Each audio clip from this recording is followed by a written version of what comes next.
The first thing that is required is the allotment letter by the NCC,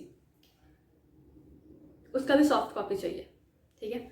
तो allotment letter क्या होता है, आपने अभी काउंसलिंग करानी है, ठीक है, आफ्टर काउंसलिंग जो कॉलेज आपको अलॉट होगा उसका एक अलॉटमेंट लेटर आएगा, उसका सॉफ्ट कॉपी चाहिए, ठीक है।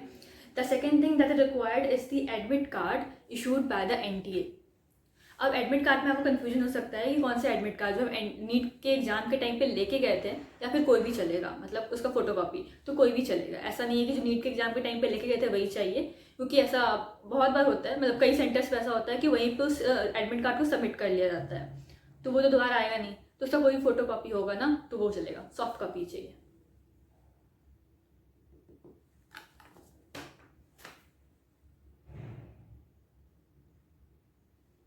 Okay, the third thing that is required is the rank letter issued by the NTA, मतलब कि जो रिजल्ट है नीट का वो चाहिए, उसका भी सॉफ्ट कॉपी चाहिए।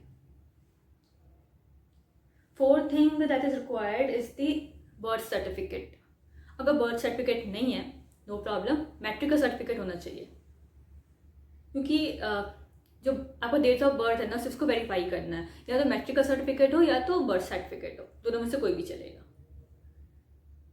Then the fifth thing that is required is 10th pass certificate. अब एक बात याद रखना, जो 10th का मार्कशीट है और जो 10th का पास सर्टिफिकेट है दोनों अलग अलग चीज़ें होती हैं, ठीक है।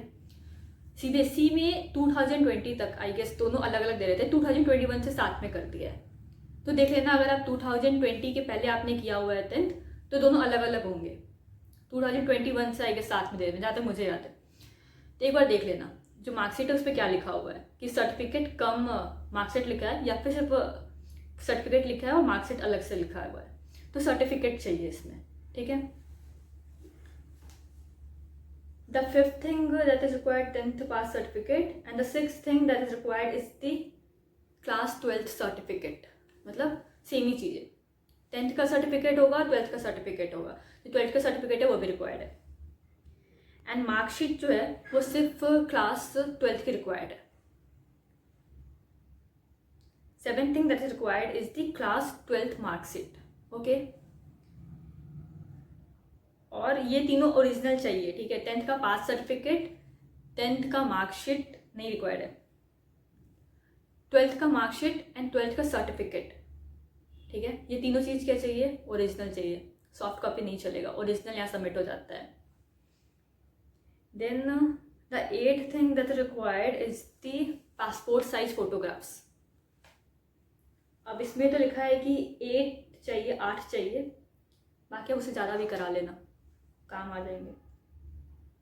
The ninth thing that is required is very very important, very, caste certificate अगर एप्लीकेबल है तो, मीन्स अगर आप ओबीसी कैटेगरी से आते हो, एसटी से आते हो, एससी से आते हो, या फिर ईडब्ल्यूएस से आते हो, किसी स्पेसिफिक कैटेगरी से अगर आते हो, then you have to submit the caste certificate there, और ये ओरिजिनल चाहिए। अब देखो कास्ट सर्टिफिकेट में क्या लफड़ा होने वाला है। कास्ट सर्टिफिकेट एक्चुअल में जो आप अपने स्टेट से जाके बनवाओगे ना, तो वो क्या होगा, स्टेट के लैंग्वेज में देंगे या फिर इंग्लिश में दे देते हैं, मतलब कि वो अपने तरीके से देंगे उस सर्टिफिकेट को। जैसे कि अगर ईडब्ल्यूएस का सर्टिफिकेट भी है तो अपने जहाँ से बनवाओगे जिस स्टेट से, उस स्टेट के लैंग्वेज में होगा या फिर इंग्लिश लैंग्वेज में होगा, दोनों में से एक चीज़ में होगा। लेकिन जो कॉलेज में सबमिट होता है वो वाला सर्टिफिकेट सबमिट नहीं होता है, ठीक है।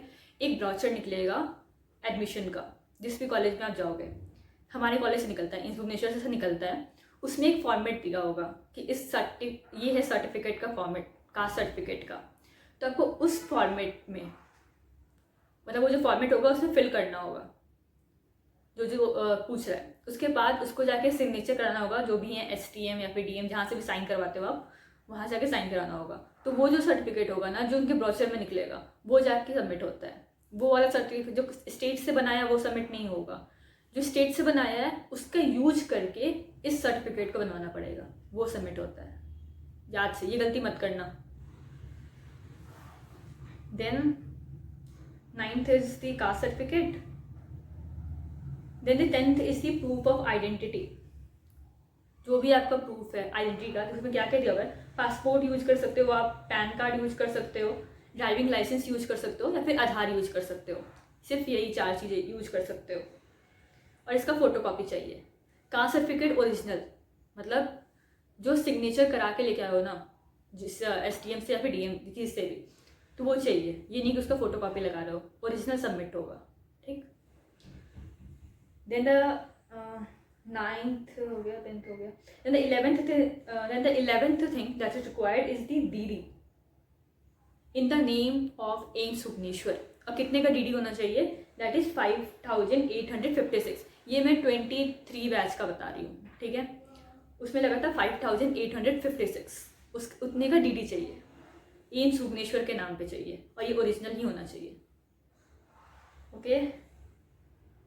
देन 12th थिंग वही TC, माइग्रेशन सर्टिफिकेट, ये सब जो चीज़ें होती हैं सब ओरिजिनल चाहिए, सब कुछ, ये भी ओरिजिनल चाहिए, क्लियर?